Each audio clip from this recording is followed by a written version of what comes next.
If you haven't already, please take a second to subscribe to the channel, and also don't forget to click on the notification bell so you'll be up to date on all videos released from the Everything Network. After the death of Stefano Magaddino in the summer of 1974, the Commission officially sanctioned longtime crime family member Samuel "Sam the Farmer" Frangiamori as the new official acting boss of the Buffalo crime family for a one-year term, as is customary in most LCN crime families, to see if he has the full support and loyalty of the crime family.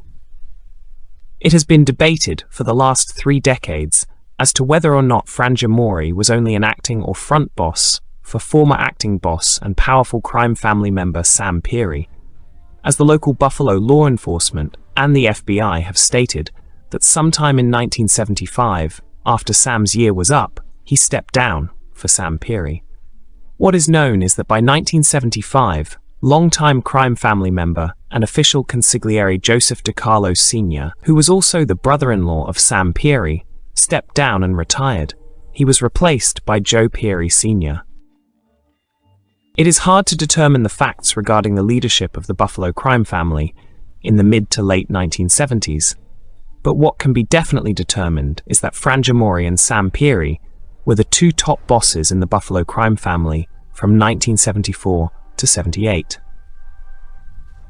On November 20, 1978, Sam Peary was once again sentenced to prison for 5 years. So once again, by late 1978, Frangiamori became the real boss of the Buffalo crime family, and Sam Peary's criminal interest and his leadership position was taken over by Joe Peary Sr., who was promoted to acting underboss, while Vincent Scrow was named acting consigliere. The Frangiamori faction continued to lead the Buffalo crime family, while throughout the 1970s, Captain Joe Todaro Sr. was not only growing in power and influence, but in popularity among the younger, up-and-coming crime family members. The Buffalo crime family was divided and weakened throughout the 1970s, but maintained a dominant presence within Western New York's underworld at all times. In early 1981, Sam Peary was paroled from prison on humanitarian grounds due to his ill health. He returned to Buffalo and died soon later on July 24, 1981, at the age of 70. Sam Frangiamori was definitely the official boss, and Joe Peary Sr. is the official underboss, while Vincent Scrow is promoted to official consigliere. As the Buffalo crime family enters the 1980s, the old guard leadership of Sam Frangiamori and Joe Peary Sr. are being rivaled by the Todaro faction, which is supported by many of the younger and ambitious crime family members. Support for Joe Todaro Sr. has grown to a level of power and influence within the Western New York underworld and the national Mafia that he will most definitely be the next successor to the throne. It is most likely that underboss to Sam Frangiamori, Joe Peary Sr., may have been another hopeful for the boss's crown once Frangiamori retired, and what is known is that on October 8, 1984, Joe Peary Sr. and former Buffalo area resident and Cleveland crime family acting boss John Tronolone traveled to New York and met with Genovese crime family acting/front boss Anthony Salerno in regards to internal conflicts and the issue of leadership within the Buffalo crime family that were becoming very explosive and could possibly end up in an internal war. The late 1984 meeting in New York shows that the leadership of the Buffalo crime family had most likely been officially chosen by then, and that there seemed to be serious conflict within new regime that could keep the crime family divided and weakened if the conflict was not resolved. 2 high-ranking mafiosi from Buffalo and Cleveland met with powerful New York Mafia boss Tony Salerno at his Palmer Boys social club. The headquarters of Salerno and his Palmer Boys crew was located at 416 East 115 East Harlem in Manhattan, New York. What the 3 Mafia leaders didn't know was that the East Harlem social club was bugged, and the FBI had been recently recording boss Tony Salerno and his closest associates picking up very damaging conversations and information concerning the New York Mafia and other crime families nationwide. Joe Pieri Sr. was apparently the consigliere of the Buffalo crime family at this time, and he spoke with the Genovese crime family front boss Tony Salerno about the Buffalo crime family's current situation and addressed some growing concerns he had over the leadership succession in Buffalo. The commission wants it straightened out. Salerno states. Joseph Pieri Sr., who was clearly bitter towards his boss, states, "I killed a few guys who were against him and he got to be boss. Now he starts neglecting me." Supporting Joe Pieri Sr. was a former Buffalo native and the present Cleveland crime family. Acting boss, John Peanuts Tronalone. They're walking around with machine guns. These guys, suppose we walk around with machine guns. Tronalone adds to the conversation. No, I'll send word to Junior to straighten this thing out. Salerno is referring to Colombo crime family boss, Carmine Persico, who along with several members of his crime family has had a long-standing association with members of the Buffalo crime family. And being that Persico is a commission member, it is only right that he makes the first suggestion towards the Buffalo crime family leadership concerning any Buffalo Mafia affairs the commission chose to be involved in. Salerno chimes in. As for the Buffalo boss, give him the word from the commission. Pieri is quick to please the powerful Mafia boss, Salerno. I'll send word.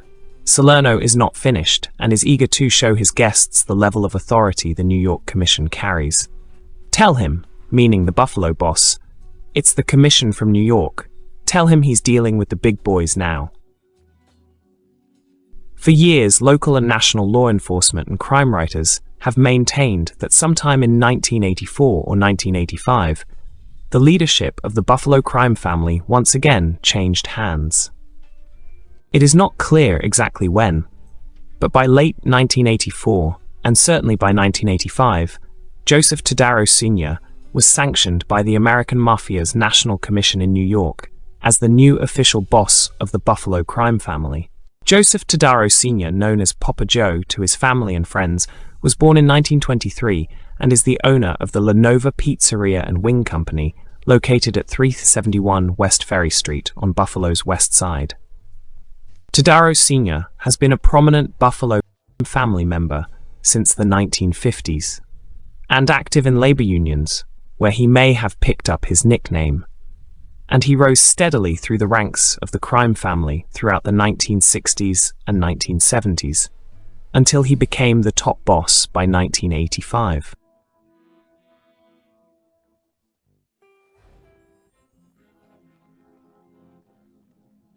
Upon his elevation to boss, Joe Todaro Sr. promoted his son Joseph Jr. to be his underboss, while he quickly showed his crime family members that he knew his mafia politics and named former underboss Joe Pieri Sr. as the consigliere of the crime family to keep the peace, and to begin uniting the long-divided crime family. Pieri Sr., who clearly was not a Todaro Sr. supporter, was demoted in 1987 and retired from active crime family activities, leaving longtime Todaro Sr. ally Leonard Falzoni as the new consigliere in the Buffalo crime family. Falzoni was obviously promoted to the position as a reward for his years of service with the Todaro faction and for his loyalty to its leader. The Buffalo crime family under Joe Todaro Sr. kept its control over the traditional rackets of gambling, loan sharking, extortion and narcotics, labor and union rackets, but added new modern rackets such as telemarketing, stock swindles, and insurance fraud.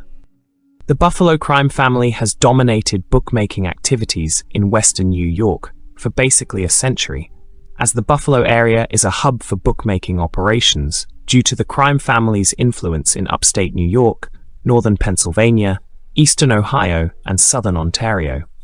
The gambling and loan sharking rackets go hand in hand, and close Todaro family friend Leonard Falzone, once known as the Loan Shark King, was chosen as the overseer of loan sharking operations from the mid-1980s until he was convicted on loan sharking and racketeering charges in the mid-1990s. The Buffalo crime family still dominated the labor and union rackets well into the 1990s, even after Informer and former Liuna, Local 210 business manager, Ron Fino, helped with law enforcement prosecutions in the mid-1990s. After Fino left Local 210 in 1988 for an executive position within the union's national structure, crime family associates Sam Cassie and then Todaro Sr., son-in-law Peter Gerace, held the position of Liuna Local 210 president until the Justice Department filed a 200-page RICO suit against Liuna in November 1994. They eventually expelled 8 alleged crime family members who held executive positions within the local. In June 1996, due to the help and testimony of FBI undercover operative Ron Fino, who had and continued to work for the CIA, and became well known for his undercover operations regarding the Russian Mafia and the Al-Qaeda spin-off, Asbat al-Ansar. At one time, the crime family controlled many New York State Liuna locals by placing crime family members in positions of influence.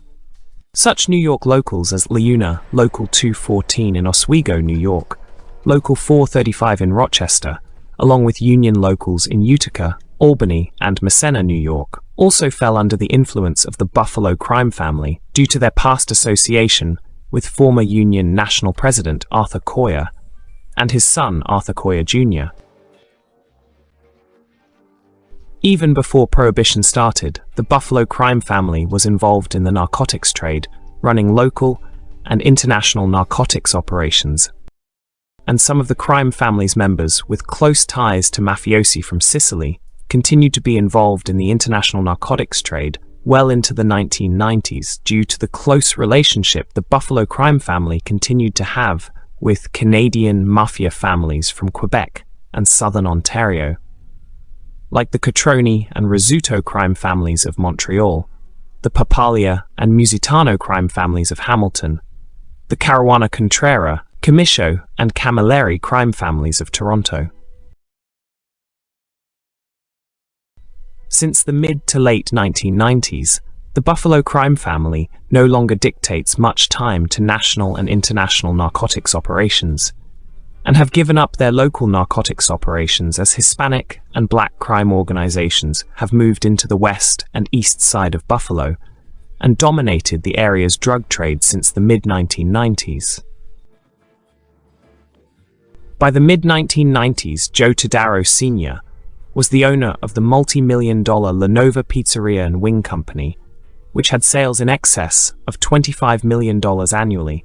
He was semi-retired and frequently visited South Florida to spend time at his condominium, leaving the day-to-day operations of the crime family in the hands of his son, underboss, and newly promoted acting boss, Joseph Todaro Jr., consigliere Leonard Falzoni, and captains Sonny Nicoletti Jr., the overseer of the Niagara Falls, New York area Rackets, Gaetano Tommy Chuch Misili, overseer of the North Buffalo Hertelva area Rackets, Butchie Bifocals, Frank Bifolco, overseer of the West Side area and Labor and Union Rackets, and John Papalia, overseer of the Southern Ontario Rackets, with members such as like Johnny Katz, Catanzaro, Bart Mazzara, Donald Pinapinto, Vincent Jimmy Sicurella, Joseph Rosato, and Daniel and Victor Sanzanese, to name a few. Joseph Todaro Sr. and his son not only held business interests in the food and restaurant business, but they also had investments in the construction, real estate, and bar business. They often showed and still do show their humanitarian and charitable side by frequently donating large numbers of pizza and chicken wings to local area charities and even our armed forces. Close family friend Leonard Falzone helped the family establish the Feast of St. Joseph Table, where people from all over Buffalo and the surrounding areas are invited to celebrate the Italian feast day with a huge table of free La Nova specialties. The Todaros can be found operating a booth at the annual Hertel Avenue Italian Festival. Also in attendance would be younger generation of Todaros, which includes grandson Joseph Todaro III and his sister, Carla Todaro, show their appreciation to the La Nova customers by handing out over 4,000 bottles of champagne during the Christmas and New Year's holidays. The top Buffalo crime family members continued to control the area's rackets into the late 1990s, and even made expansion moves in territories like Las Vegas, where members were sent to set up gambling and loan sharking operations. With members of the Los Angeles crime family, Todaro Sr. sent longtime capo and gambling specialist Benjamin's sonny Nicoletti Sr. to oversee the crime family's gambling operations and the move into the state of Nevada.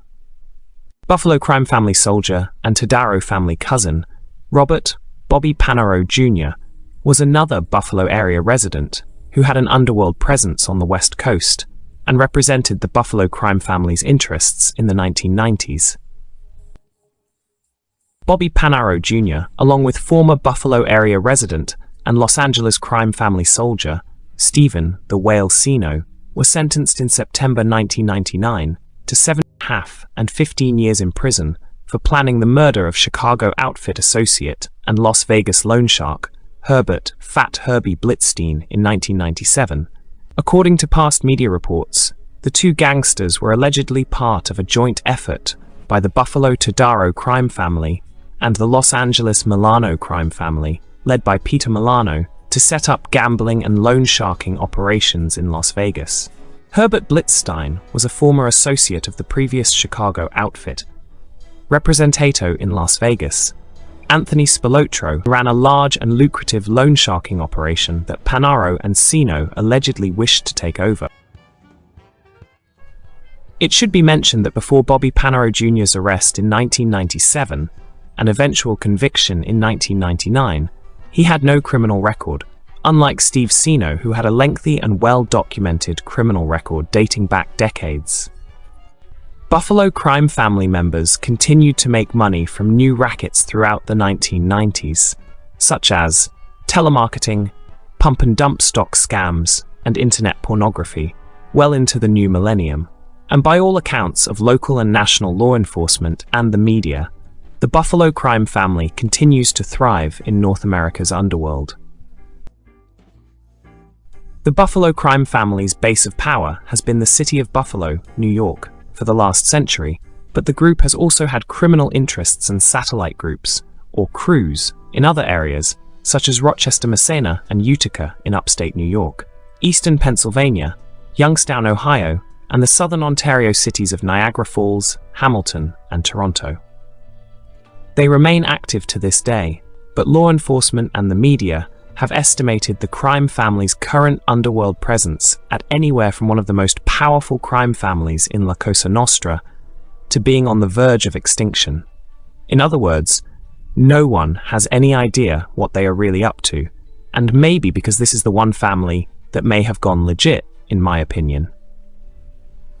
The family also had significant power in Niagara Falls, New York, and was allegedly associated with the corrupt leadership of the Laborers Local 91 Laborers Union. The Buffalo crime family has continued to be active in the western and upstate New York areas, along with the southern Ontario area.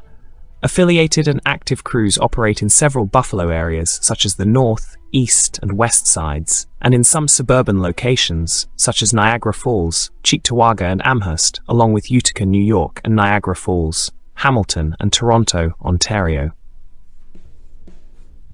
No longer does it have a seat on the Mafia's National Commission, as the New York Mafia and its 5 crime families have been in disarray for the last 10 to 15 years. The Buffalo crime family's membership is down with an estimated 40 to 50 made members and roughly 300 associates.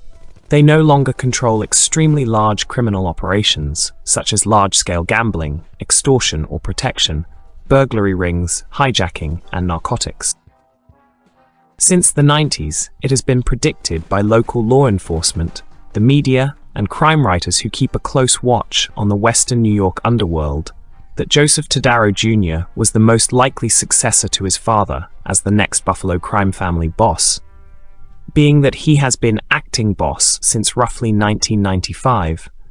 But as recently as late 2006, there has been a rumor circulating that the Todaros, Joseph Todaro Sr. and Joseph Todaro Jr., have officially retired from active participation in Buffalo crime family activities and affairs, and have officially elevated consigliere Leonard Falzoni and Captain Sonny Nicoletti Jr. to the positions of boss and underboss.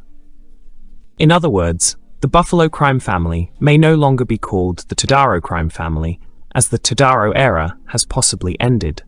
But this has not been verified yet by local or national law enforcement agencies such as the Buffalo Police, the FBI, or the DEA, so it cannot be considered official. But the Falzone era has allegedly begun.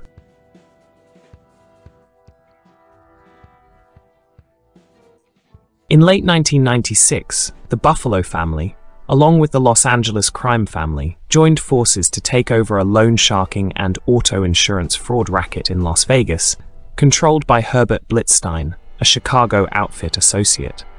The LA underboss Carmen Milano, along with LA soldiers Steven Sino and Louis Caruso, and LA associates Johnny Branco and Peter Caruso, originally planned to rob and steal Herbert Blitzstein's jewelry.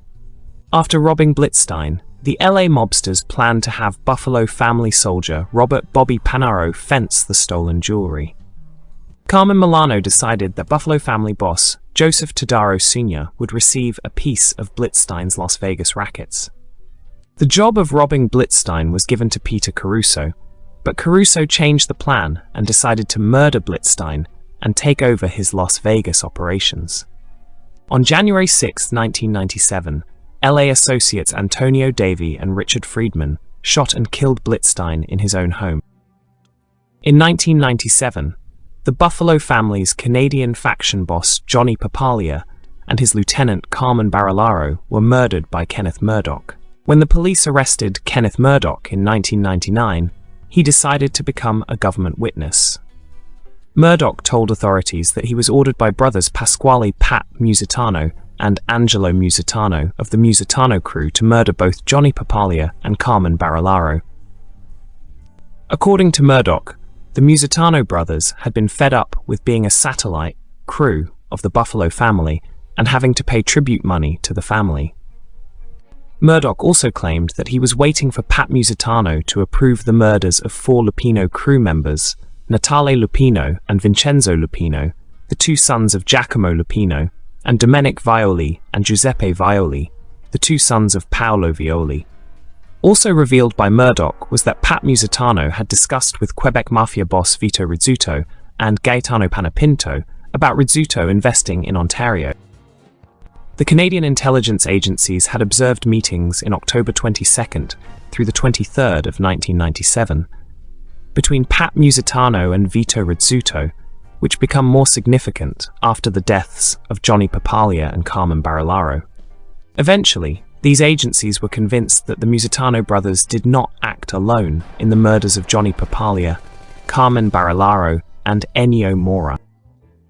In 1998, these factors led Lee Coppola, veteran organized crime reporter for the Buffalo News, to write an article titled "The Withered Arm." In it he stated, "Today's Buffalo mob, disorganized and all but penniless, is a far cry from its heyday, and that the last visible remnants of mob power in Buffalo disappeared." However, Coppola's pronouncement was premature. A 1999 article reported that Canadian intelligence indicated a new crime lord linked to the powerful Todaro crime family had been installed over the Golden Horseshoe region of Ontario. According to CSC intelligence, the new, yet unidentified, Buffalo boss had a strong relationship with outlaw bikers, unlike his predecessor Johnny Papalia, who refused to work with them. As a result of this new, yet shaky alliance, organized crime expert Detective Sergeant Peter Polchetti of the CISC said, "The Todaro family now controls Niagara, Hamilton, Toronto, and Montreal." Gerald Skinny Ward was a locally powerful criminal in the Niagara Peninsula who purchased his cocaine from the Buffalo crime family, and in 1998 began his alliance with the Hells Angels. In 2000, Ward and his gang joined the Hells Angels. The police estimated in 2008 that Ward and the Niagara chapter of the Angels were responsible for selling about 75% of cocaine in the Niagara region. After the Hells Angels national president Walter Stadnick was arrested in 2001, Ward became one of the co-leaders of the Canadian Hells Angels. You're watching the Everything Network. In 1999, Joseph E. Todaro Sr., along with his son Joseph A. Todaro Jr. and 16 others, were named in a civil racketeering lawsuit for controlling Local 210 through the years by various racketeering acts. The court complaint identified Joseph E. Todaro Sr. as boss and his son Joseph A. Todaro Jr. as underboss of the Buffalo family and the owners of La Nova Pizzeria. Todaro Sr. never belonged to Local 210, but his son Todaro Jr. served as Local 210 business manager in 1990 before resigning. The charges were based on the testimony of Ronald M. Fino, a former business manager of Local 210 before he became an FBI informant. Over the course of the later part of the 20th century and the first part of the 21st, the Buffalo crime family declined in influence. Factors included older members slowly turning away from the organization, younger Italian Americans showing no interest in its operations, an 11-year federal operation that forced the family out of Local 210 between 1995 and 2006, introduction of the New York lottery, depriving the family of a major revenue source, illegal gambling revenue, and the rise of Joe Todaro Jr.'s legitimate pizzeria business. Todaro Sr. allegedly retired in 2006, leaving many in law enforcement to believe Leonard Falzone had taken his place. However, others thought Falzone was only acting as the front boss for the Todaros, and that Joseph Todaro Jr. was the acting boss, while his father became the senior statesman for the family. The FBI continued to release the crime family's organizational charts until at least 2006. The Niagara Falls Reporter indicated Leonard Falzone was promoted to the top spot after Joe Todaro Sr. reportedly stepped down in 2006. After the deaths of Todaro Sr. in 2012 and Benjamin Sonny Nicoletti in 2013, rumors swirled about who would lead the family. In 2012, Matt Greater, crime reporter for the Buffalo News, said that many believe the family had expanded into the new millennium through telemarketing, pump and dump stock scams, and internet pornography, with the family expanding its operations nationwide. That same year, Dan Herbeck wrote an article about Ronald Fino called Life After Local 210 for the FBI's Inside Guy. The article indicated Fino was skeptical of the Justice Department's claims that mob influences were totally removed from Local 210 and the Laborers International. Ronald believed the federal trusteeship the government established to clean the union didn't go far enough. Additionally, the Toronto Star's organized crime reporter Peter Edwards indicated that in 2013, the Buffalo crime family was seeking to revive itself from recent losses through loan sharking at the Casino Niagara in Canada on the American border. In the late 2000s, news broke about a homeowner association scam alleged to have ties to the Buffalo mob. A witness told the FBI that the Silver Lining Construction Company was controlled by the New York mob and that its owner, Leon Benza, thought of himself as a soprano because of his association with attorney John Spilotro, the nephew of Vegas mobster Tony Spilotro. Investigators also disclosed a key player in one of the homeowner association takeovers was Paul Satelli, who was known to have ties to the Buffalo mob. According to George Knapp, I-Team reporter for CBS News affiliate in Vegas, the FBI said Satelli is affiliated with the Buffalo mob. Joseph Bravo, another defendant in this homeowner's scam, was indicted with Paul Satelli for being a part of a Las Vegas to Niagara Falls cocaine trafficking ring run by the Buffalo mob from the late 1980s to mid-1990s, when it was considered the dominant La Cosa Nostra family on the streets of Las Vegas. In March 2017, nearly 20 years after Coppola's article, The Withered Arm, Dan Herbeck wrote a similar piece titled, The Mafia is All But Dead in Western New York. In it, the FBI field office in Buffalo stated that only scattered remnants that are no longer believed to be active or organized remain. The piece also highlighted many of the same factors that Coppola's 1998 article cited for the decline of the Buffalo crime family. However, Arrests by the Royal Canadian Mounted Police in Project Otremans indicate the pronouncements about the Buffalo crime family's demise were overstated. In November 2017, the FBI and Canadian newspapers indicated the family is still active. In November 2017, Giuseppe Joe and Domenico Violi, who have long-standing ties to the Buffalo mob, were arrested on narcotics trafficking charges. These charges show a continuation of the long-established Mafia drug trafficking triangle from Toronto, Hamilton, Ontario to Buffalo and Montreal to New York City, established by Stefano Magaddino and his cousin, Joseph Bonanno.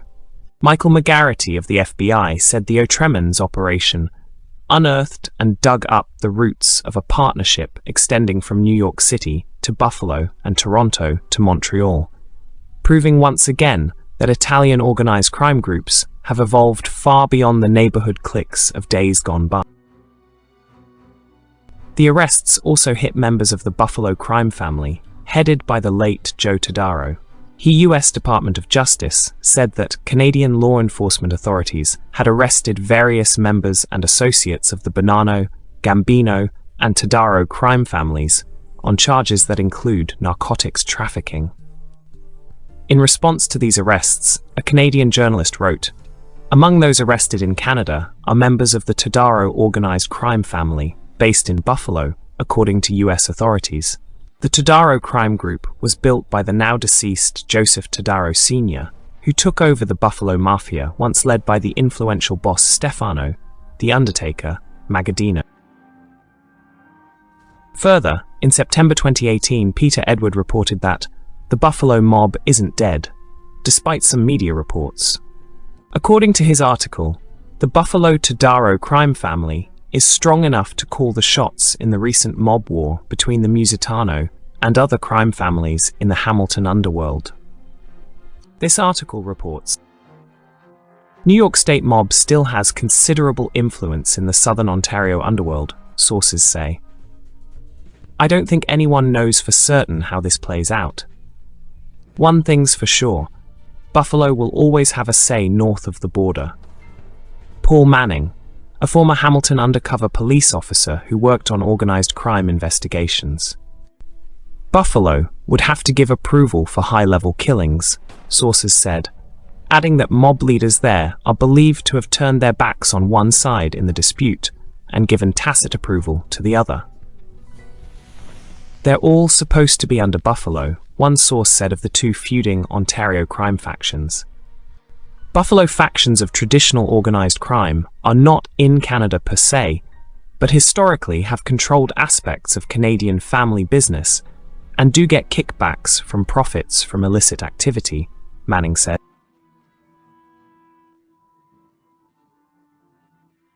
Reporters allege that Ali Averoni of Ancaster was killed in September 2018 in retaliation for the May 2017 murder of Angelo Musitano.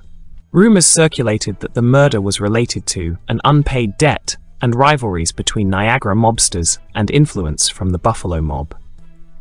Revenge was another reason for Angelo's death. James Dubrow indicates this hit wasn't just approved by the Buffalo crime family, but ordered by Domenico Violi, later to be revealed as the Buffalo Mafia's underboss. Angelo's murder occurred 20 years to the month after Musitano hitman Kenneth Murdoch killed Johnny Pops Papalia, the longtime Buffalo mob captain and head of the Papalia crime family, and his right-hand man Carmen Barilaro, a Buffalo and Papalia crime family soldier. Additionally, the Toronto Sun claims that the current mob war in southern Ontario has its roots in the mob conflict that had Paolo Violi and his brothers, Francesco and Rocco, murdered in Montreal during the late 1970s by the Rizzuto crime family. This was suggested as early as 2010, when Globe and Mail article stated, "A general picture is emerging of the power struggle overwhelming the Rizzutos. It's likely that Calabrese families, largely based in Toronto and backed by big players in New York State, are seizing control after the Rizzutos pushed them aside." In 2019, Brad Hunter explained, "It may have taken years, but the Violi family were not going to let sleeping dogs lie." Niccolo Rizzuto Jr. was gunned down on December 28, 2009, followed by the disappearance of his brother-in-law, Paolo Renda, on May 10, 2010. Renda was the Rizzuto crime family consigliere at the time of his murder. Finally, Niccolo Rizzuto Sr. was killed by a sniper on November 10, 2010. Dr. Anna Sergi, lecturer in criminology at the Department of Sociology, University of Essex, United Kingdom, and Deputy Director of the Centre for Criminology, confirms the Otremans operation which resulted in the Violi brothers' arrests. Other reports indicate New York State and Canadian crime families are using drug trafficking routes they established long ago, and that these families are being reinvigorated by their long-established working relationships with the Calabrian Mafia in Canada. However, her article calls into question the current affiliation of the Todaro crime family in Buffalo. She indicates it is a regional syndicate formerly aligned with the La Cosa Nostra families of New York. On December 3, 2018, Domenico Violi was sentenced to 8 years in prison for his role in the mob drug trafficking ring unearthed by Project Otremans. During the investigation, police listened in as the agent and Violi discussed a variety of criminal activity and profit-making opportunities. Violi trafficked approximately 260,000 pills, including PCP and meth, to undercover RCMP agent for more than $416,000, during which the agent was officially inducted as a MAID, member of the Bonanno crime family in Canada. He also received another $24,000 as his cut of the profit. Wiretaps indicated Violi was made the underboss of the Buffalo crime family by boss Joseph Todaro Jr. in October 2017 in a meeting in Florida, the first Canadian to hold the second highest position in the American Mafia. After being promoted to underboss, Violi is heard on wiretaps boasting that he had beaten out 30 other people for the position, indicating the Buffalo family had at least 30 made men, which included Canadian members such as the Violi brothers' uncles, Natale and Rocco Lupino. In his new role, Violi was to assume control over the operations of the Lupino-Violi crime family and solidify his power base with further and greater collaboration with the New York-based Mafia families. The wiretaps also revealed the activity of the Commission, the governing body of the American Mafia, as Violi's promotion was so unusual that Buffalo crime family boss Joe Todaro Jr. consulted with the Commission for permission to promote him as Buffalo's new underboss. On January 30, 2019, Cece Lupino, the son of Rocco Lupino and grandson of Giacomo Lupino, was killed at his parents' Hamilton home. According to wiretaps from the Violi brothers' case, Giuseppe Violi told the undercover agent back in February 2015 that Cece Lupino had been approached about becoming a MAID member, but Cece had told his father that if he could make money, he would be involved, but if not, he doesn't want to be involved, that there are too many headaches. Hamilton police have extended their search for Lupino's killer across the Canadian border into the United States, asking Buffalo police and news agencies to disseminate pictures of the suspect taken from surveillance cameras. An attempt on Pasquale Pat Musitano's life was made outside the office of his lawyer, Joseph Irving, in Mississauga on the morning of April 25, 2019. According to reports, Pat was shot 4 times, once in the head. The Buffalo News indicated that Musitano had organized crime enemies in Montreal and Buffalo, and that crime reporter Peter Edwards said he was more convinced than ever that the Buffalo mob was a player in the shooting, after a source kept repeating Buffalo over and over while talking about the incident. Additionally, the CBC News in Canada reported Buffalo underboss Domenico Violi was recorded by a police informant in September 2017 as saying the murder of Angelo Musitano was meant to be a message to his brother Pat, and that before Christmas Pat would be gone, and that would be one headache out of the way. On July 10, 2020, Pat Musitano was shot to death in Burlington. On October 12, 2020, longtime Buffalo family member Frank Bifalco died in his home.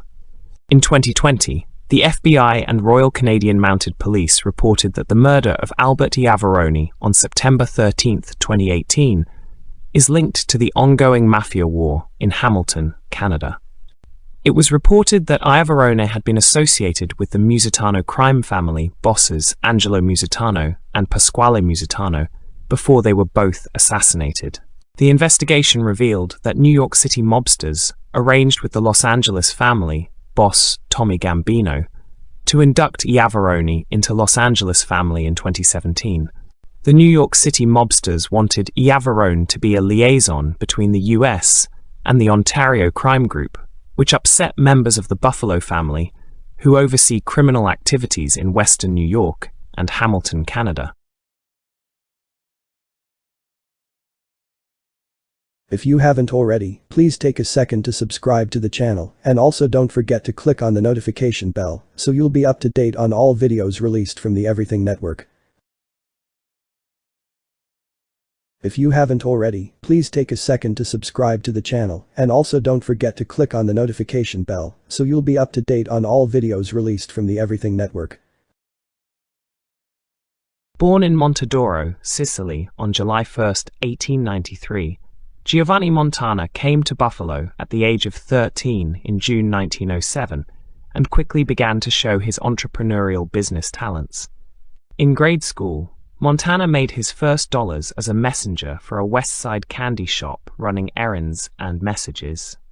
With his brothers Salvatore, Angelo, Peter, and Joseph, the 17-year-old John Charles Montana first pushed a popcorn cart through Buffalo's Little Italy at a time when Italians lived in a high-density area on the Lower West Side and downtown.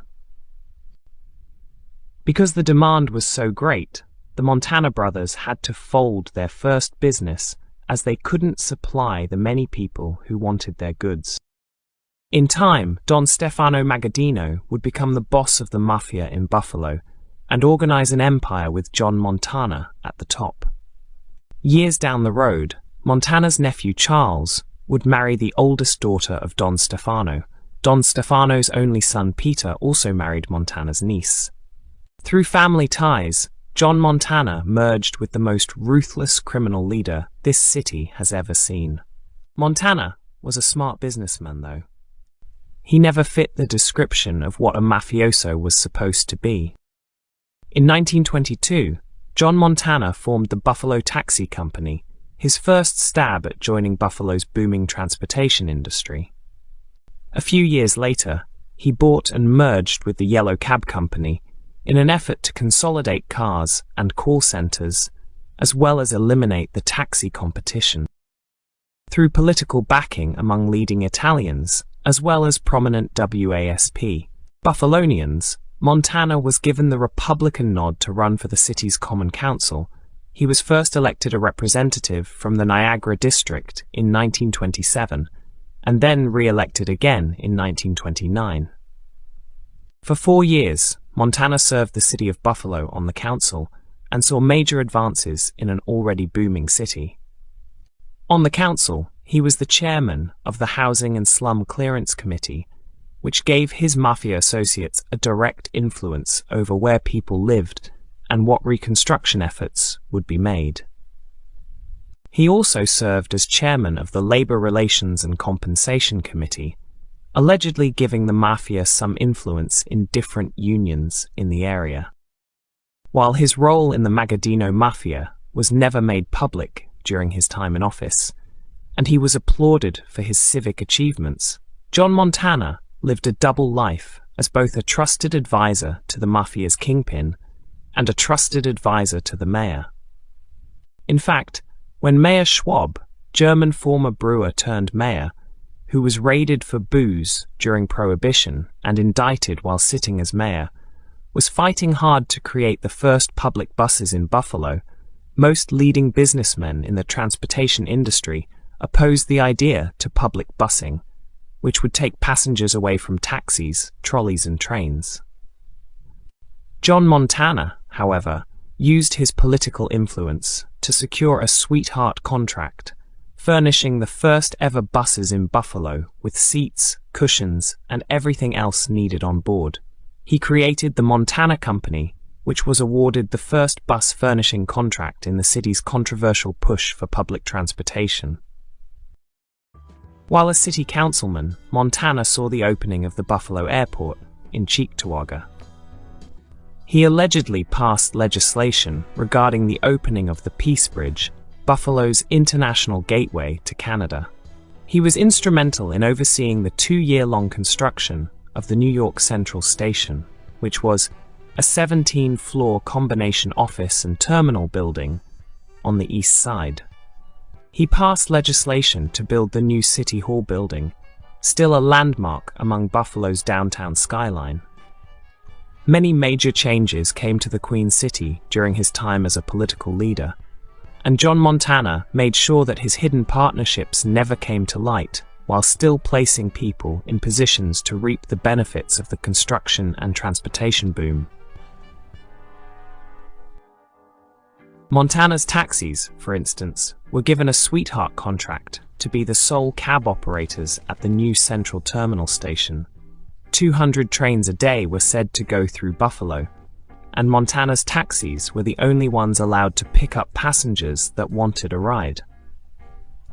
Buffalo police even ticketed and towed other cab companies that sought fares from the train station. During a successful re-election season for Montana, the councilman was involved in a major business deal that left him as the most powerful taxi tycoon in the area. In late June 1929, Montana, who had previously acquired the Yellow Taxi Cab Company, convinced Fred Van Dyke to give up his business, the largest cab competitors in western New York. 8 years before, Fred Van Dyke had bought the Charles W. Miller Transportation Company of Buffalo that had been a family-owned business for 2 generations. It was Buffalo's first permanent transportation company. In 1929, Montana merged his cabs with Van Dyke's, pulling together more than 200 cars with 60-plus call stations. While Montana already owned a franchise at the Central Terminal, he was in a good position to grow more powerful in an increasingly mobile city. As a business-savvy communicator, John Montana informed city riders that while he now owned the second-largest cab company in the state, he would keep fares the same as they were with the Yellow Cab Company, 50 cents for the first mile and 10 cents for the next 3 miles. For years, taxi operators complained that Montana maintained a monopoly on taxis in Buffalo, and some claimed that the other smaller taxi companies in town were run by associates of Montana who kept businesses going solely to save Montana's companies from anti-monopoly legal proceedings. While accusations were rare and unconfirmed, some opinions stated Montana's cabs were corrupt. While working at a legitimate and successful business, Van Dyke drivers were said at times to transport gambling paraphernalia and liquor. In the decades of prohibition on the Niagara frontier, between 100 and 150 people were killed in Mafia-related slayings. Another 125 to 150 people died from drinking poisoned alcohol. But while many of Montana's associates were involved in bootlegging, the councilman was never publicly linked to the alcohol trade until after the noble experiment of prohibition was proven a failure and repealed. During the decade of illegal alcohol, Montana's important role with Stefano Magaddino's Mafia family was never discovered. During his term on the council, Montana witnessed many changes in Buffalo, including the aforementioned opening of the NY Central Terminal, the Peace Bridge, the airport, and the new City Hall building. As the right-hand man of the local Mafia kingpin during Prohibition, Montana also witnessed many changes in the national politics of organized crime. In the late 20s and early 30s, just as business leaders were doing, the most dominant Mafia figures were eliminating rivals and consolidating power. By forming large entities with several different levels and locales, the Mafia built itself up for a national crisis that expanded throughout some of the nation's Italian neighborhoods. After decades of battles between the Sicilians and Neapolitan Camorra, the Sicilian Mafia became the dominant force in gambling, labor, and bootlegged liquor. By the 1930s, two major factions fought for dominance. Stefano Magaddino from Niagara Falls was a senior member of the Castellamarese families, one of the factions. Led by Salvatore Maranzano in Brooklyn, the Mafia from Castellammare del Golfo levied a war against Joe the Boss Masseria in Manhattan, ending in the latter's murder. Salvatore Maranzano and Charlie Lucky Luciano were the winners of the Mafia feud and called the heads of families from across the nation to meet and discuss the reorganization of the Mafia. Families from diverse locations were to gather in Chicago and hear how Salvatore Maranzano defeated Joe Masseria with the help of Lucky Luciano. They were to hear a new structure for organized crime in the nation that was destined to change the face of the Mafia. In May 1931, Stefano Magaddino planned on attending this important Mafia summit with his brother Antonio and cousin Peter. Because of his active role in the Castellamarese family, Magaddino was in an important position among national crime bosses. To come along to Chicago to mingle with the nation's top mafiosi, he invited his close friend and advisor John Montana, the number 3 man in Buffalo's Mafia, behind Stefano Magaddino and his brother Antonio. Montana allegedly went to Chicago to watch the future of the Mafia change before his eyes, while he was an elected member of the Common Council. In the self-embellished biography of Joe Bonanno, the former Brooklyn Mafia boss talks of John Montana's trip to the Chicago conference. Bonanno, who was Stefano Magaddino's younger cousin, went to the national summit by train from New York with a contingent of men including Lucky Luciano and Salvatore Maranzano. The train stopped at Central Terminal on the east side to pick up Buffalo's Mafia leaders. According to Bonanno, we all boarded the same train for Chicago. In Buffalo, Stefano Magaddino and his right-hand man John Montana and Pete Magaddino, my cousin, also got on the train. Maranzano got off the train to make a phone call. A half-hour passed. Maranzano didn't return.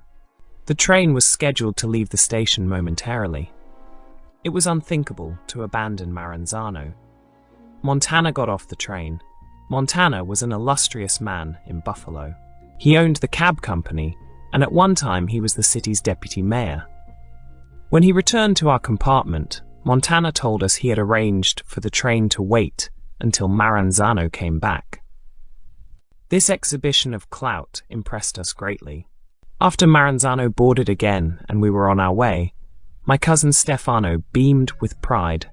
"See what kind of men I have under me?" Stefano said. "John can stop trains."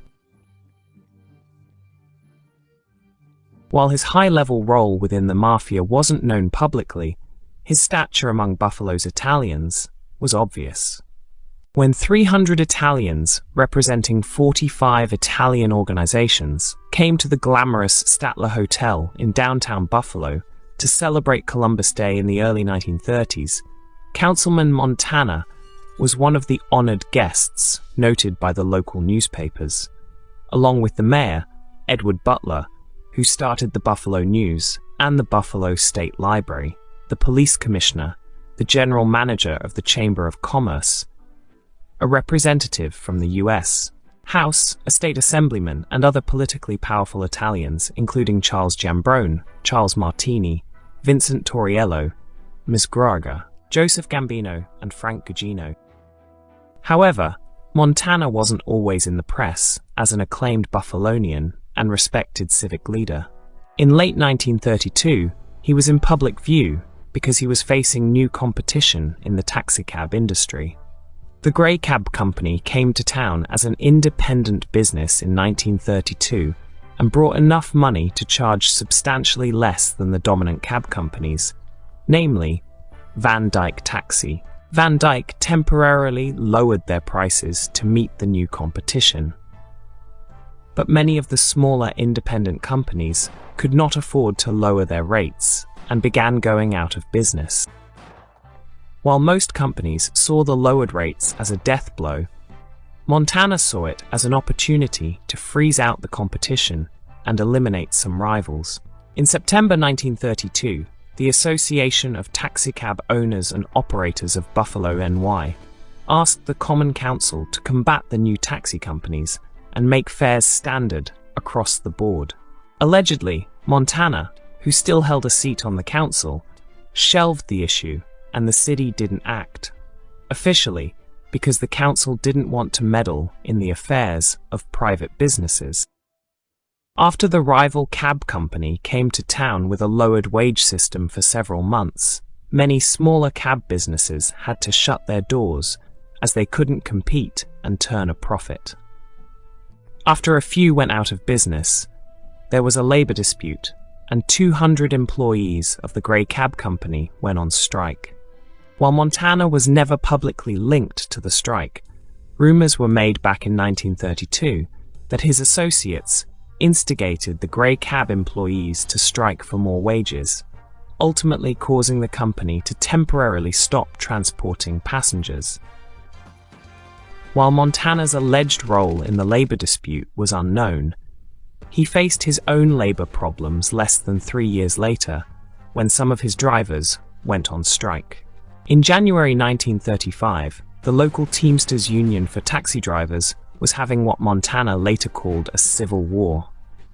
With over 300 drivers in the union, business agent Joe Jarrety of Teamsters Local 153 had a meeting in the back of a saloon, and his riders decided to go on strike with a vote of 184 to 9.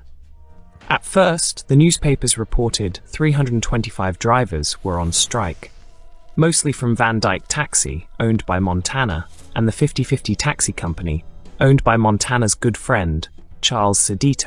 In reality, the strike was doomed from the start.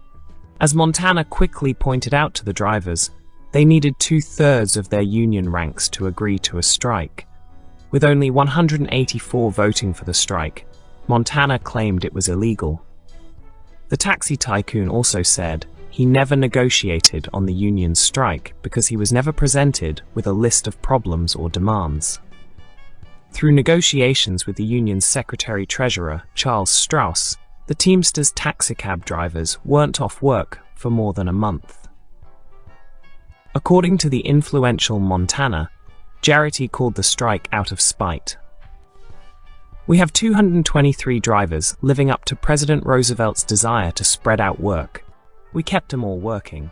Jarrety wanted me to discharge 40 workers, so there could be more work for remaining operators. I refused." Through tricky political speech, Montana praised the popular president and alluded to the fact that employment should be spread out to many, not just saved for a few people. After Montana's cabs were back and running in February, he wouldn't allow many of the strike's instigators to come back to work. Some had to issue a formal apology before returning.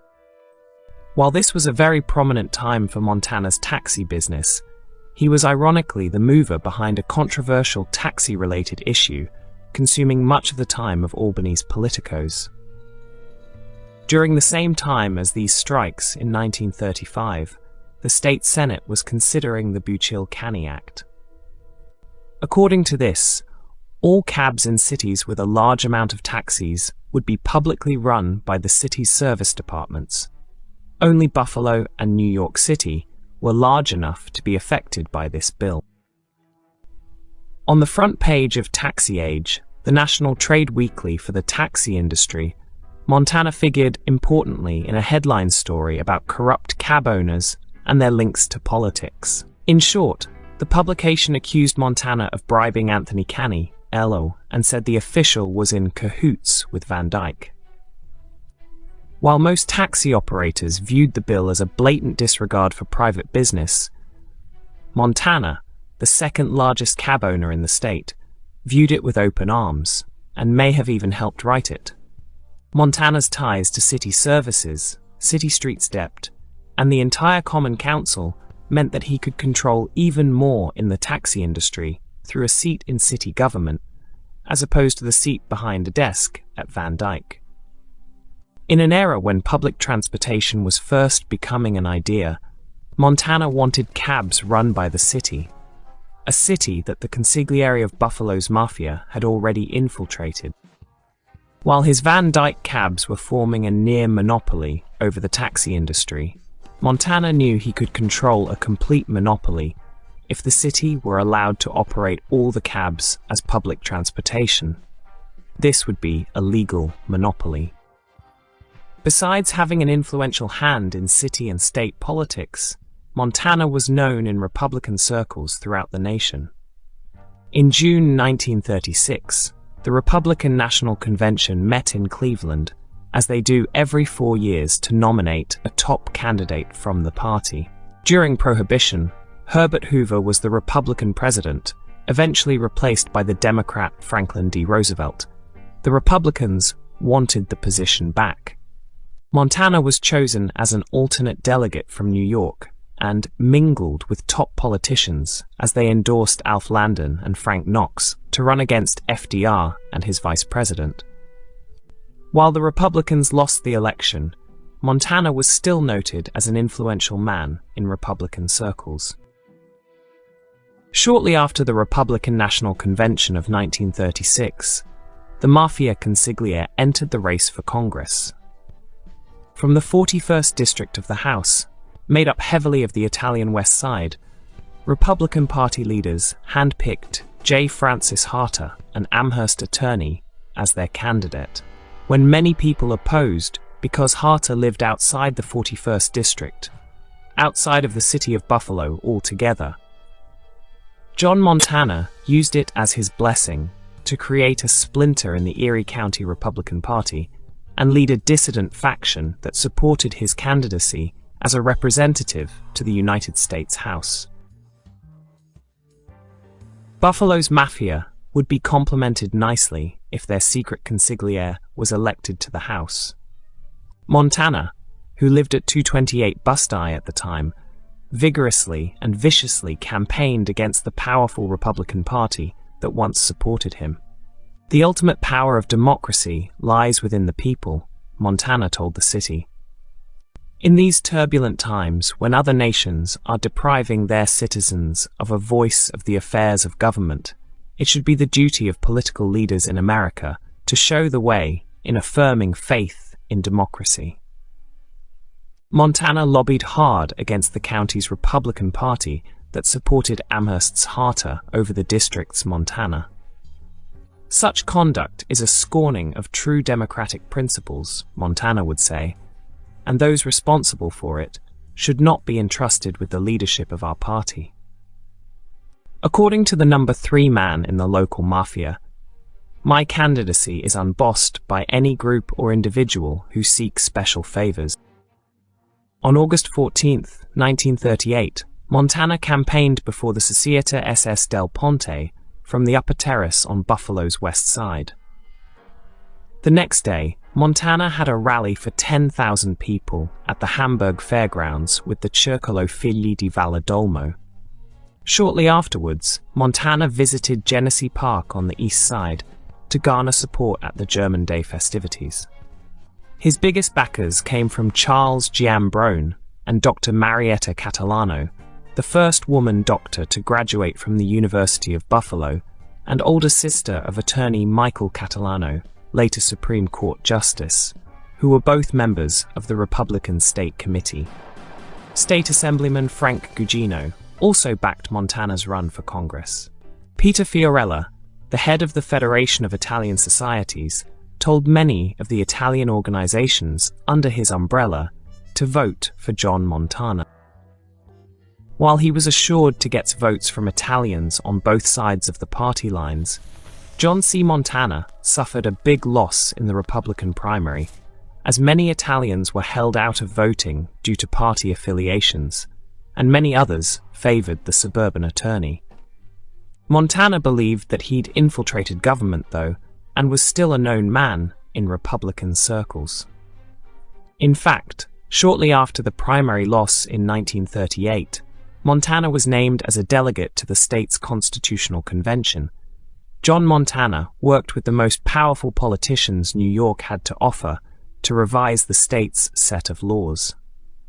In all, the state's Constitution Convention in November 1938 saw 10 amendments made to the state's constitution. Montana witnessed all 10 firsthand, and even had a role in debating some of them. This was also the first NYS Constitutional Convention where women were given a vote. Some laws like due process, the powers of juries and grand juries, double jeopardy laws, religious freedom, and eminent domain were added. Montana supported most, as well as 2 amendments that would have positive results for the Mafia. On November 8, 1938, a line was added to the state's constitution saying that all citizens have a right to be secure in their persons, houses, papers, and effects against any unreasonable searches and seizures. This amendment stated that police would need to be supported by oath or affirmation to secure a warrant of probable cause against a specific item they wanted to search. Another law that would help Mafia insiders regarded labor regulations and rights. Employees shall have the right to organize and bargain collectively through representatives of their own choosing. While these were all important rules in the state's history, nearly 25 years later, authorities would have to release mob boss Stefano Magaddino after he was implicated in over 1,000 hours of recorded footage that was thrown out of trial because a judge never approved the wiretaps before they were installed. The Mafia stood firmly behind the rules of illegal searches and seizures. But while they needed lower echelon racketeers and brutal hoods to carry out the day-to-day activities of the Mafia, John Montana had a high place in society to ensure policies and opportunities for the family. One opportunity that Montana went after was alcohol. While he was never publicly linked to illegal booze in Prohibition, Magaddino's gangsters organized the production and distribution of illegal alcohol across western New York and southern Ontario. When Prohibition was ended in the early 1930s, Montana moved in and legally purchased breweries to supply the now legal alcohol industry, still dominated by the Mafia, and their distribution connections in German, Polish, Irish, and African-American neighborhoods in the region. In 1933, John Montana created the Empire State Brewery Corp., located in Olean, NY. On paper, his business partner were the Magaddino brothers from the Falls. Charles Dotterweich built the Olean Brewery in 1854, and it remained a family business until Montana purchased it. While still catering to the German market that the Dotterweich Beverage Company allegedly made illegal alcohol for during Prohibition, Montana's Empire State Brewery sold Old Dominion Ale and Old Munich beer. With the illegal booze networks ending, Montana and Magaddino remained the controllers of the alcohol industry through their Power City Distributing Company that sold alcohol to local taverns and restaurants.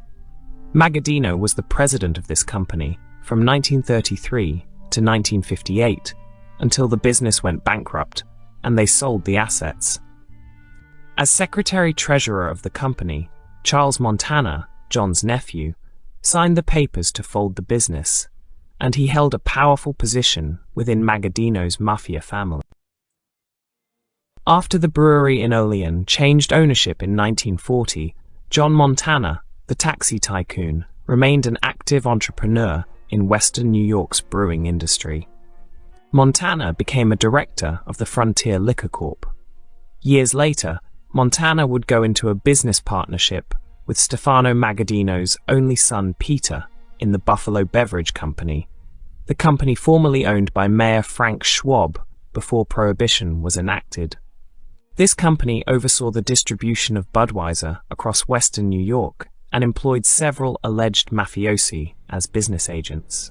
U.S. senators later remarked that one notable distributor was Jimmy LaDuca, who later married one of Magaddino's daughters. LaDuca was a known union organizer, gambler, captain, and very powerful leader in Magadino's family. These links to Montana would later be his downfall. A year after he returned from the New York Constitutional Convention, and 3 years after being a delegate at the Republican National Convention, John Montana attended another conference that brought in the heads of Mafia families from all over the nation. In 1939, John's nephew Charles Montana married Magadino's oldest daughter Josephine at a lavish celebration in downtown Buffalo. According to FBI notes, informants stated he feels sure that a number of hoodlums and racketeers from the eastern part of the United States were guests at the wedding. Unfortunately for the FBI, no names or information could be obtained about attendees through informants. Journalists, however, saw the wedding as an opportunity for a good mob story and got details about the event. According to the Saturday Evening Post, in 1939, the Statler Hotel in Buffalo was taken over for the affair and was decked out more lavishly than Buckingham Palace. The guests of honor were 100 thugs from all over the country, and for each one there were 2 federal agents and detectives casing the crowd. Even Frank Costello was there, the last time he showed up at an open Mafia clambake. He held court in the best suite in the house, and when he went down to the lobby, the underlings bowed and scraped as though he was giving Christmas baskets to the peasants. John Montana's national stature in the Mafia complemented his national reputation among Republican Party leaders. Montana's business success would bring tremendous legit revenue and resources into the Mafia's sphere of influence, and they would also provide secure outlets to turn illegal cash into legal income through money laundering. Many of Montana's business opportunities came because he had influence with several powerful people in Buffalo. In 1943, he served as chairman of the Zoning Board of Appeals in the city. Whenever there was a dispute in zoning, Montana's decisions would carry a lot of weight, and his associates had a direct line into an important and overly managed sector of Buffalo's city government. His influence helped others turn a blind eye to his activities as well.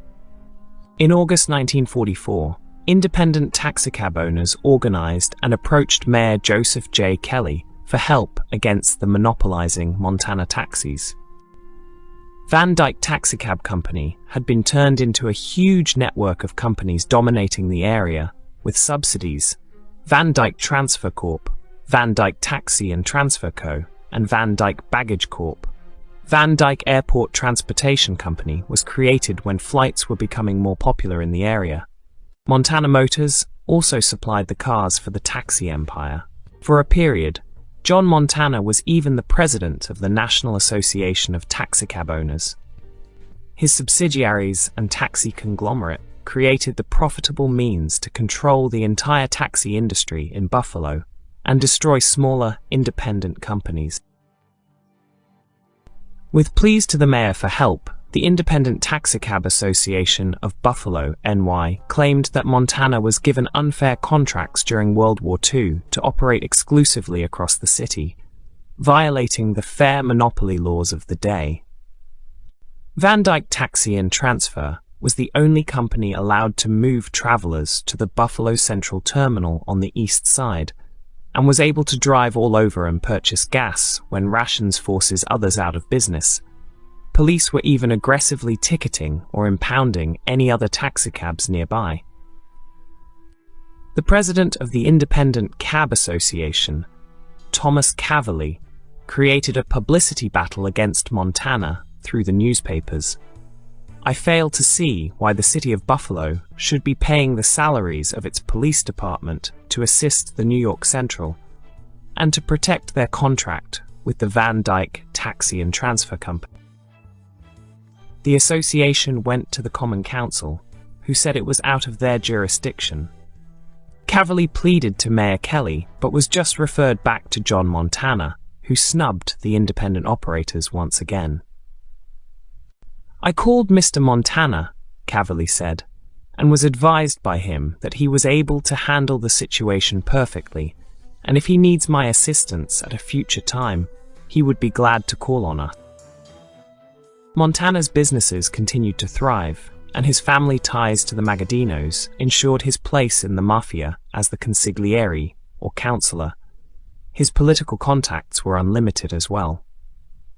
Besides important roles within the community, Montana was alleged to be a powerful organizer within the Fort Erie racetrack, Ontario, where horse betting and gambling-related loans had become an important operation for Mafia earners.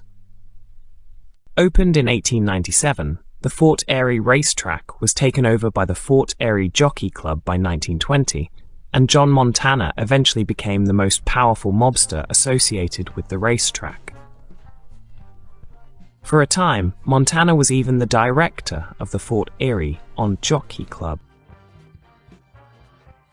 Besides his public leadership positions within the city's government, taxi industry, and racing clubs, Montana maintained a number of other civic roles as a promoter of Golden Gloves boxing, director of the Buffalo Baseball Club, member president of the Erie Downs Golf Cars, director of the SPCA, member of Buffalo's Elite Elks Club, and president of the Chamber of Commerce. Montana was said to be a civic leader that continuously gave back to the Italian community. While being the secret consigliere of the Mafia, unknown to the public, he was also the president of the Federation of Italian-American Societies, which was an umbrella organization that brought together several community groups in an effort to strengthen the Italian community in Buffalo. Montana's civic roles and community awards added to his influence and clout, which always had the thought of the family in mind. On May 28, 1954, Montana was honored at a huge celebration at the Statler Hotel downtown.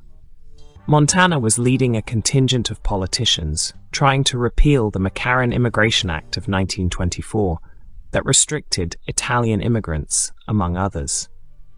Toastmaster, attorney Michael Catalano, later to be elected as a Supreme Court Justice of the state of Noel, had good words to say about Montana, as did Albert Cialfo, head of the Italian-American societies that sponsored the event. Judge Juvenal Marchisio from New York even went so far as to say Montana had immolated himself on the altar of civic duty so that Buffalo might be a greater city than ever before. 2 years later, in the summer of 1956, when Montana was 63 years old, he was named Buffalo's Man of the Year by the Erie Club. The Erie Club was an association of Buffalo police officers led by President Charles Basil, who said the award was for outstanding civic achievement. The prominent Buffalonians on the selection committee included District Attorney John Dwyer, Anthony Naples, Joseph Basil, and James C. Kennedy. In an ironic twist in Buffalo's history, the Police Association awarded the Montana as Man of the Year. While Montana was an acclaimed entrepreneur who was being rewarded for a lifetime of achievements, he was involved in national mafia politics that were beginning to get out of control. In Niagara Falls, Stefano Magadino had become the figurehead chairman of the Mafia's ruling commission in New York, but had been suffering health problems. As chairman of the commission, Magadino saw different power grabs from rival bosses in New York that led to several people being murdered or forced to retire. New York Mafia boss Vito Genovese wanted to call a national conference of all Mafia leaders to sort out the disputes. Stefano Magadino didn't want to kowtow to his New York rival Genovese, who was becoming one of the most powerful leaders in the nation. Genovese wanted to call the meeting in Chicago to affirm his role atop the Mafia in New York and the East, as well as boss Sammy Giancana's role atop the Mafia in Chicago and the West Coast. Magadino, however, lobbied to have the meeting held in upstate New York, at the home of his old Castellamarese soldier-turned-boss of a smaller northern Pennsylvania mafia family, Joe Barbara. In November 1957, before the mafia disputes could be sorted out, state police raided Joe Barbara's ranch house near Appalachian, NY, and uncovered one of the most notable mafia meetings in history. Several mobsters from across the country were found inside the home. Many were picked up by roadblocks set up by police. Even more mobsters allegedly ran through the woods to escape, mafia bosses in expensive suits running in the forest. Buffalo Captain Jimmy LaDuca was even caught in the woods and explained to police that he was simply chasing after a deer that he saw running, which had intrigued him. While he was not caught by authorities, it was believed Stefano Magaddino was one of those people who escaped through the woods after finding his identification at the house, and later hearing informants talk of his participation. John Montana, in a nicely attired suit, was also picked up by New York State Police, straddling a barbed wire fence. The first time in his illustrious career he was ever publicly linked to the Mafia. For the first time in recent history, authorities could no longer deny the existence of an organized Mafia across the nation. Known mob bosses were on front pages across the country after the Appalachian Conference was broken up, and powerful men like Montana were facing their harshest scrutiny ever. John Montana initially told the news that he had car trouble and stumbled upon a party. "I have nothing to hide, nothing to conceal. I can talk to the FBI, the tax people, and anyone else in authority because I have not committed a crime." A month later, Montana was interrogated for 2 hours by a legislative investigation into the Mafia summit. Montana explained that he was driving from Buffalo to Pittston, Pennsylvania, with his buddy Antonio Magaddino, the mob boss Stefano Magaddino's younger brother. The brakes on their new Cadillac began to fail near Utica, so they went to their old friend Joe Barbara's house, where they could get their car fixed. To their surprise, there was a big party at the Barbara household. John Montana said he didn't inquire about the party or join the festivities at all, and instead just sat waiting patiently in a quiet room. Investigators then asked why the former councilman, claiming to be waiting innocently, went running through the woods when police came. Montana explained that someone yelled to run, so he and Antonio followed through the door. Sergeant Croswell of the state police told the investigators that Montana said he'd get the officer promoted if he was let go. Besides questioning his arrest at the Appalachian fiasco, investigators for the first time unveiled Montana's links to the Mafia in public. 2 days before Appalachian, police asked why legendary Brooklyn mob boss Joe Profaci called Peter Montana John's brother. Legislators explained Peter Montana was employed through Profaci's olive oil business. Montana was asked why calls were made from Van Dyke Taxi to Joe Profaci in Brooklyn and to Joe Falcone, Magaddino's mob captain over central New York and Utica. Montana suffered 2 hours of grueling questions about his past. Joe Barbara, the host of the conference, was said to have come up the ranks in Buffalo during Prohibition. Afterwards, he moved to Endicott, NY to be a mob boss there. The host Barbara had once worked at Montana's Empire State Brewery in Olean and had bought cars from Montana Motors. Known gangster Jimmy LaDuca was also noted as a Budweiser distributor for Montana's Buffalo Beverage Company. Montana's former bodyguard and maid member of the Buffalo Mafia, Sammy Lagatuta Sr., was also an attendee at Appalachian, linking the Buffalo civic leader to the mob even further. Also, his alibi of driving with a Magaddino made the former councilmen look guilty by association. Authorities gouged into Montana's ties to the Mafia and left the Montana publicly embarrassed. They said Montana was real close with Vice President Nixon and New York Governor Harrison, and that he had been named Buffalo's Man of the Year. Buffalo's newspapers featured stories about Montana, and he was a footnote in articles across the nation. With his influential role in Republican politics and his attendance at Appalachian, Montana brought out the true question of the state police raid that publicly unearthed the Mafia. How could the Mafia be so violent and vicious, yet be respected as community, political, and business leaders at the same time? Within a year, the US Senate began an investigation about Appalachian. They questioned attendees and mob bosses from all over the nation. Observing constitutional rights, every mobster pleaded the Fifth Amendment, refusing to say a word as to not incriminate themselves. Every mobster except John Montana, that is. Out of everyone put before United States senators and asked to testify, Montana was the only one. Out of the 50-plus mobsters from across the nation who were found at the Appalachian Conference, the only one to give an explanation as to why he was there. Car trouble. With his lawyer Frank G. Rakel, Montana defended himself against a barrage of bullets from the panel. Congressmen talked about his civic roles and business moves. They talked about his seat on the Common Council and his role as chairman of both the Housing and Slum Clearance Committee and the Labor Relations and Compensation Committee. They asked about his Man of the Year award. Senators showed that the Buffalo Beverage Corp was a front for John Montana and his nephew Charles, Jimmy LaDuca, and Antonio and Peter Magadino. Montana was accused of trying to bribe State Trooper Croswell, who arrested him while climbing a fence. Senator Bobby Kennedy, the president's brother, asked about Montana's association to Paul Palmieri, an important Castellamarese gangster from Niagara Falls who moved to New Jersey.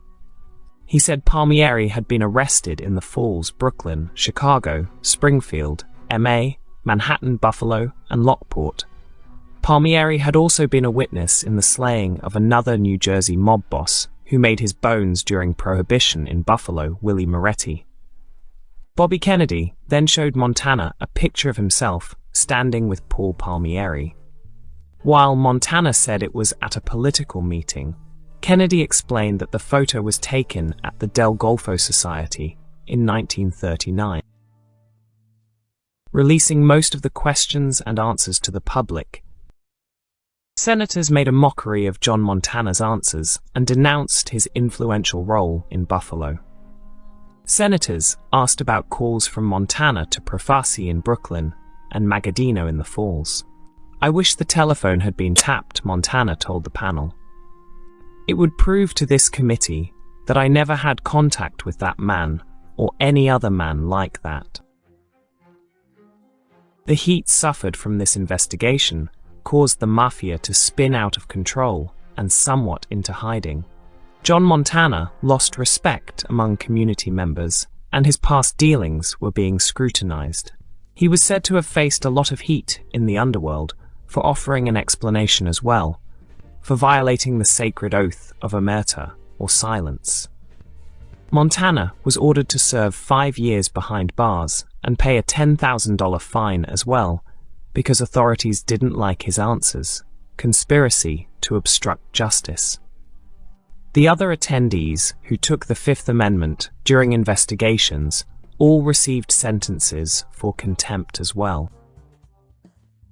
On November 29, 1960, however, the United States Court of Appeals for the Second Circuit decided that none of the attendees really committed a crime by meeting, and they were all freed from jail or bail, including the 66-year-old Montana, who now lived at 340 Starin Avenue in North Buffalo. Judge J. Edward Lombard wrote that, "In America, we still respect the dignity of the individual, and even an unsavory character is not to be imprisoned except on definite proof of a crime." While it was a brief relief for the Mafia, less than 3 years later, the State Crime Commission began an investigation into Appalachian and questioned Montana's attendance all over again. 2 months after that, a a U.S. Senate subcommittee began an open investigation into the Mafia as a whole, not just the mob summit that was discovered. Attorney General Bobby Kennedy was becoming a thorn in the Mafia's side, including the elderly Montana.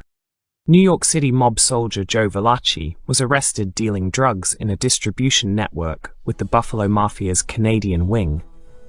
Valachi, however, didn't have the approval of his New York boss, Vito Genovese. Allegedly because he feared retribution from the boss, Valachi chose to tell everything about the Mafia for the first time. He disclosed information first to the Bureau of Narcotics about the scope and concepts of the Mafia. Again, senators brought up evidence against Buffalo's Mafia and John Montana's leadership role. Senators went over Montana's attendance at the Appalachian Conference, his business partnerships with the Magadinos, and his powerful Van Dyke taxi empire. They noted that the former councilman's daughter-niece married boss Magadino's son, and how Montana's nephew Charles married Magadino's oldest daughter. In October 1963, Detective Michael Amico, later to become chief of police, from the Buffalo Police Department showed the structure of Buffalo's Mafia before the Senate. He said that police observations tend to show us strongly that Montana is associated with the Magadino Empire. While Detective Amico labeled Montana as the consigliere of the Mafia, he explained that Montana didn't even have a traffic ticket. Just as Joe Valachi told authorities that Montana asked to remove himself from his role atop the Mafia in Buffalo because authorities were getting too close and he couldn't be seen publicly with the mobsters under his command. Detective Amico then told Congress that since 1957, Montana seems to have severed his activities completely from the syndicate.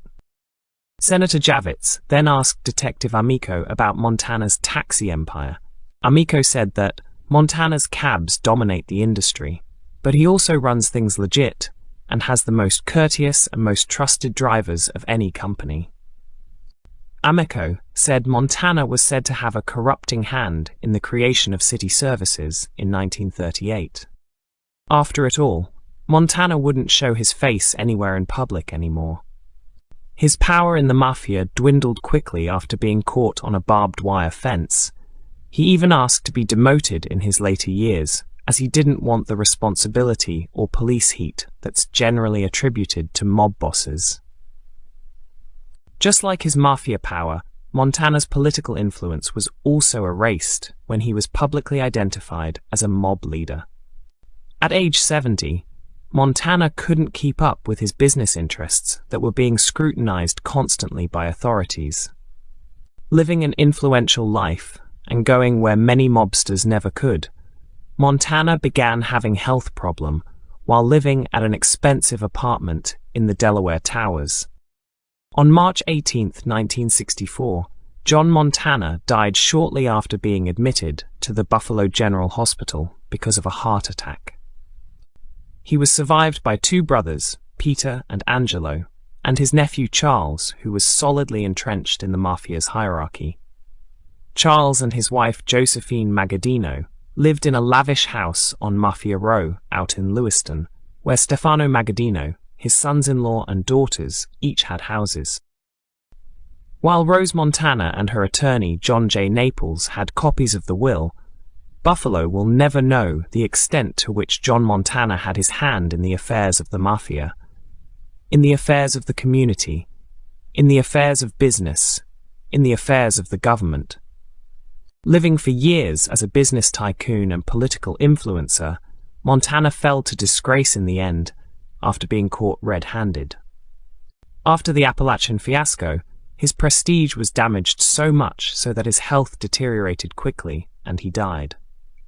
His brothers and nephew Charles carried out the Montana name and remained active in the Mafia for another decade or so. John C. Montana was a political power in Buffalo, a business leader, and a Mafia controller, all at the same time. He mingled with Buffalo's elite in public, while breaking bread with other Mafia leaders secretly. After he was exposed at Appalachian, his power in all circles was diminished and destroyed, forcing the elderly Montana to suffer health problems and pass away peacefully. If you haven't already, please take a second to subscribe to the channel, and also don't forget to click on the notification bell so you'll be up to date on all videos released from the Everything Network.